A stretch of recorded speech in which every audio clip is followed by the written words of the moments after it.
If you're a baby and you're trying to look smacks, here are the 3 most important things that you need to know. Hi there, and welcome back to my channel.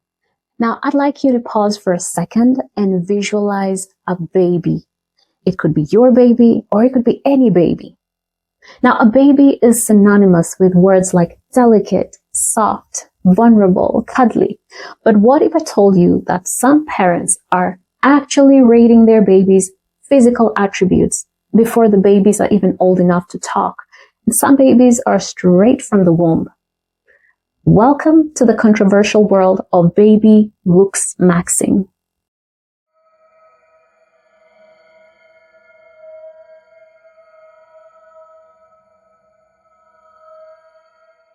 So what exactly is baby looksmaxxing? Baby looksmaxxing refers to parents hyper-focusing on ways they believe might improve or optimize their child's future appearance. Keyword, future appearance. We're talking about online discussion forums where parents are posting before and after pictures of their babies and toddlers and rating which baby has potential to be the next top model material, the next Brad Pitt. Exchanging tips and tricks, you name it. It's like a whole DIY project. My daughter went from this to this, and my son went from this to this. Both of them are born with a recessed jaw, which is not necessarily a concern on its own, but their posterior tongue tie and body tension likely would have prevented their jaw from coming forward. Here's what I did as a mom wanting to support their facial and airway development. I gave lots of opportunities for chewing, especially on the back molars. Encouraged open posture, especially during breastfeeding.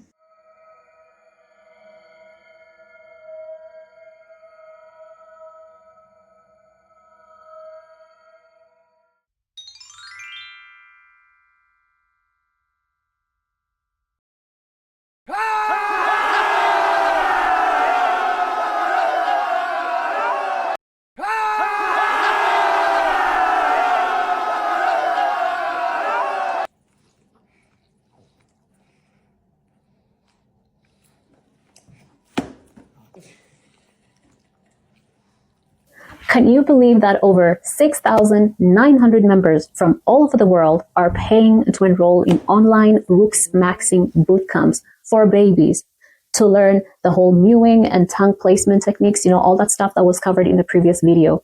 Now, I don't want to promote the bootcamp for ethical reasons, but the largest is in Europe. These methods are not medically approved at all. And thank God that doctors are starting to speak up against this whole looksmaxxing trend. Now, for me personally, the most controversial is cranial massage. This involves molding and kind of reshaping the baby's head, the baby's delicate, soft bone skull, like it's some sort of Play-Doh. And I don't know if the parents are thinking about what they're doing and the consequences. And there's also this really strong fixation on facial symmetry, on head shape. That's why they're having all this cranial massage and future jawline development. I mean, we're talking about babies. It's just preposterous in my opinion. If you're a baby and you're trying to look smacks, here are the 3 most important things that you need to know. The first thing is you have to start mewing as early as possible. The second thing is you only want to eat firm foods. Fuck the applesauce. Fuck any of the other soft shit. Only firm food. And number 3 is tell your mommy and daddy to make sure to keep your mouth closed and only to breathe through your nose. Good for your jaw development. Then checks sleeping tongue posture. The tongue, at least the front and middle part, is up to the hard palate.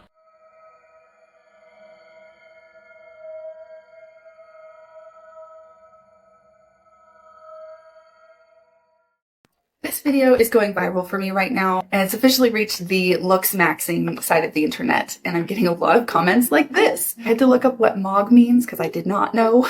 But the attractiveness piece is not the goal. It's a byproduct of having a well-developed face and a fully developed airway where you can breathe. Your jaw comes forward, your face develops wide, and all of those things are markers of health. And we are hardwired to find markers of health as attractive.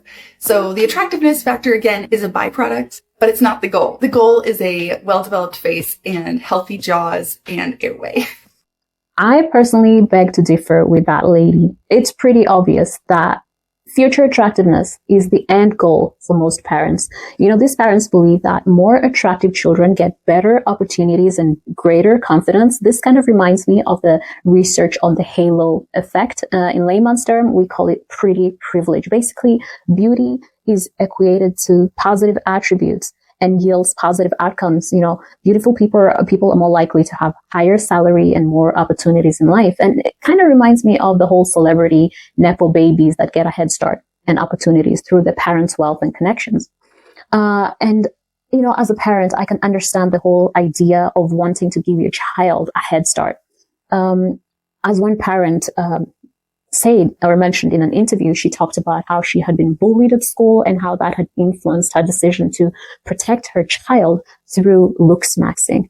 But is beauty all that matters? I mean, is that all that we want to leave as a legacy for our children? Is that all we want to teach them? And what kind of message are we sending to the children by doing this? And how will this influence their future emotional development, their psychological development, how they interact and view and respect other people?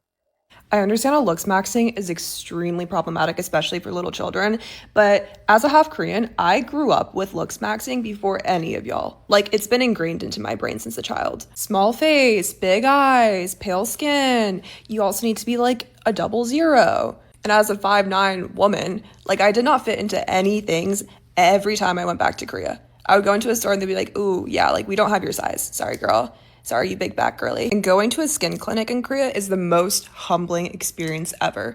They'll do a scan of your face and be like, oh yeah, you're 26, but you have the skin of a 40-year-old. Hello? So yeah, the looksmaxxing movement in the US is obviously extreme, but you guys don't even know how bad it can get. Just you wait. Just you wait until the Korean looksmaxxing community comes to the US. She's convinced that the success of her daughters relies almost exclusively on their looks. 顔。中身は何でもいい。顔が可愛ければ、多少性格悪くてもバカでも許してもらえる世界なんで。男は。But trends like this can also normalize body dysmorphic disorder. Body dysmorphic disorder is a mental health condition where someone becomes intensely preoccupied with perceived flaws in their appearance. Often flaws that other people barely notice or don't even notice at all. It becomes an obsession and it becomes all-consuming. People can spend hours thinking about how they look, comparing themselves to others, checking themselves out in mirrors, avoiding photos, seeking out reassurance or hiding parts of their body, or trying to chase one more fix. And social media like TikTok can just pour fuel on that fire. When you're constantly exposed to edited faces, idealized bodies, ranking systems for attractiveness, it can distort what normal even looks like.